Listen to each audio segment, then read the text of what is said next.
Defense headquarters has attributed the ongoing attacks on farming communities in Plateau, Benue, and other parts of the country to foreign herders who infiltrate Nigeria through its porous borders.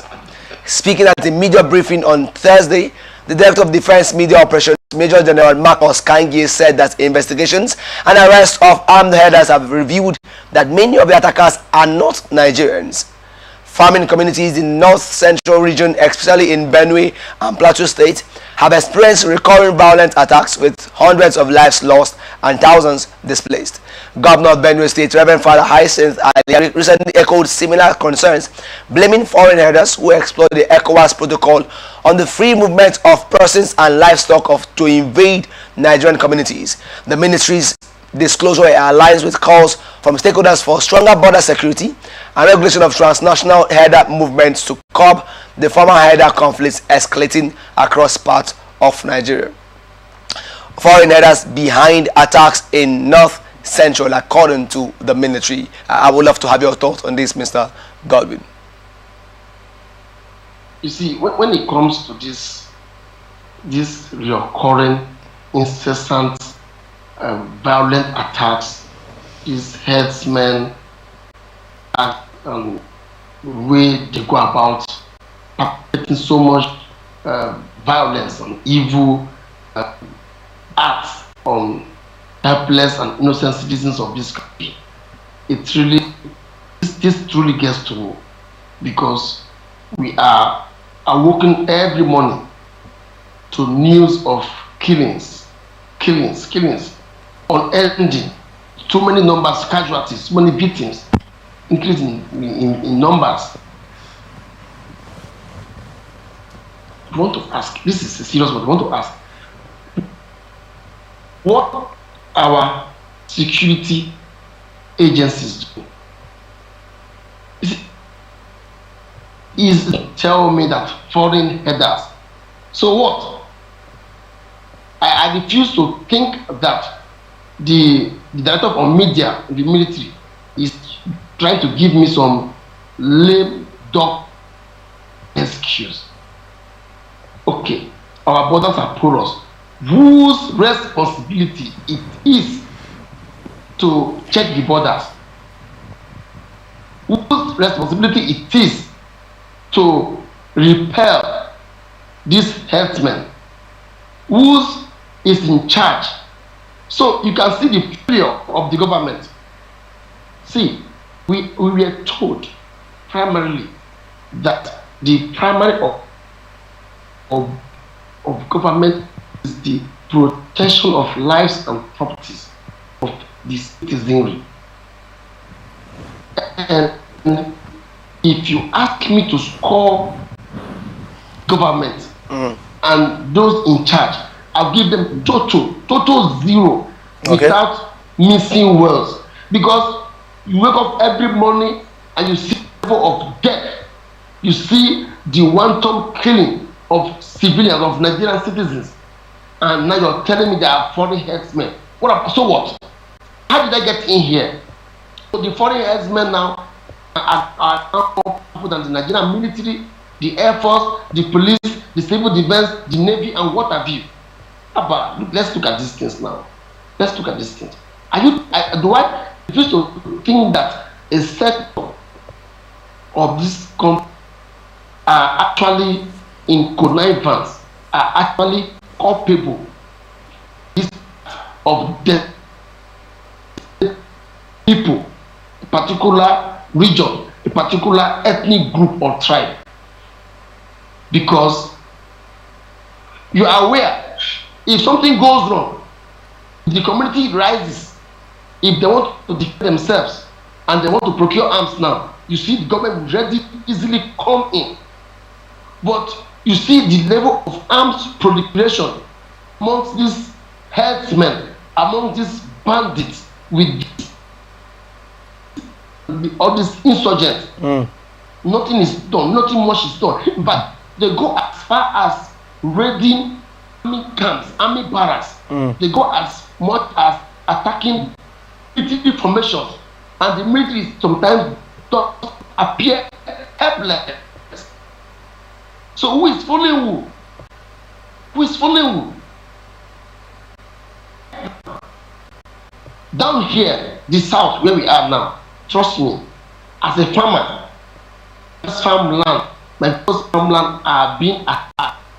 You see how these people use their to graze and destroy crops. They use their cattle, their cows to destroy farm produce, cassavas, corn, yam, what vegetables, and what have you on the farmland. And we all appear helpless, but we have a government that is supposed to protect life and properties. We are complaining of food, complaining of hiking food prices, but we are major things, indices, major factors that militate against these things. These planning herdsmen are a major contributor to why we have food scarcity, why we have high prices for food, because farmers now are scared of going to farm. Even the ones that try to cultivate or to produce are being looted. These people go to my mother's cassava farm and they uproot with the cow and feed their cattle with their cassava tubers. So you see the level of insecurity, how in fact, and in all this, the government didn't think of declaring the emergency in all those states so that there will be proficient or efficient and effective military presence to actually see. I do not think these foreign herdsmen or foreign herdsmen, they are not ghosts. They are human beings. What is our military doing? What is the government doing about it?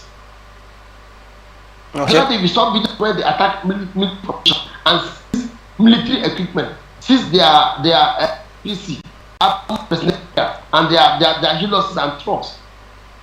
So you're telling me now that this foreign herdsmen, as in quote, have become more powerful than military personnel or military officers. So I think there should be more questions should be asked, and we should be inwards so as not fooling ourselves and deceiving the citizens. Because as it stands now, there is so much loss of faith and confidence in the security of our lives and property as a people. So the government is failing. I think the government has to do more. It's quite sad. It's unfortunate. Let me ask Mr. Godwin. Do you think the government seems to be bringing a knife to a gun fight in this case? Because earlier this year, when the president submitted the budget for the year national, the bill, there was some level of convincing allocation to security. But thus far, the question remains: when do we see a change in security?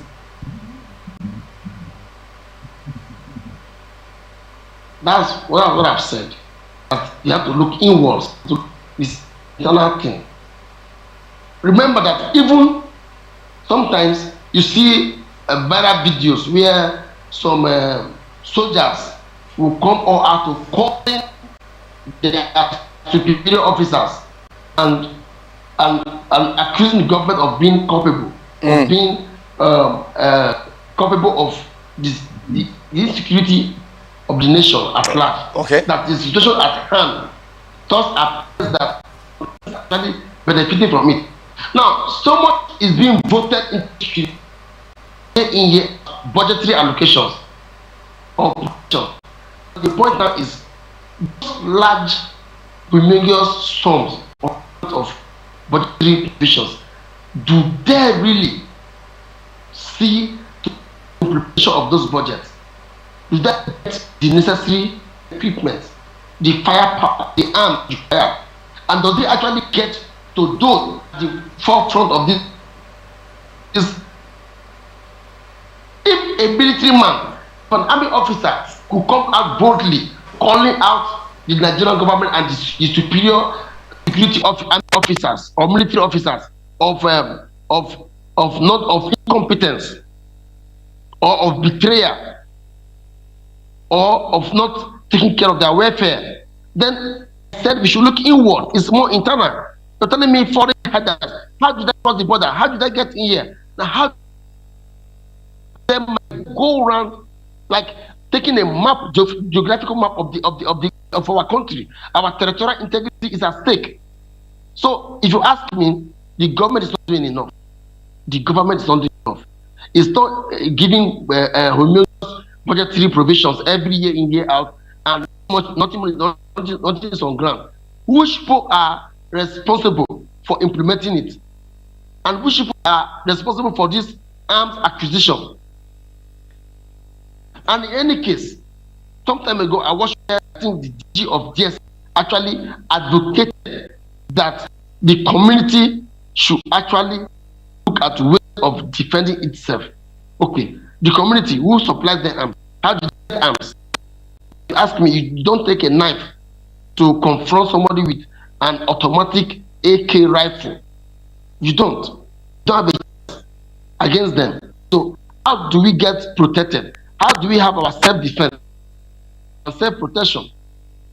So it's actually complicating. It's a complex situation. I only urge, I really pray that the military should do more, the government do more, and just lip service. Okay. I was to ask you. You mentioned the fact that that when some communities tend to defend themselves, the government would swiftly or seem to swiftly clamp down on such efforts. Let me also ask: would you suggest that we incorporate what we call what some states have started doing, state-owned security outfits? But I think it's where the call for actually comes in, because apparently it does appear the federal or government at the central can do not much, cannot do much. So I would suggest, and I would also recommend that beyond what we have at the central government or the federal government security agency or apparatus, this state should begin to make conscious efforts.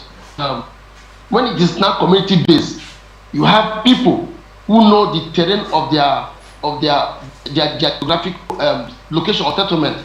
I think they will be in better positions to safeguard, secure, and protect their local territory, if you ask me. So I will support the call for a state security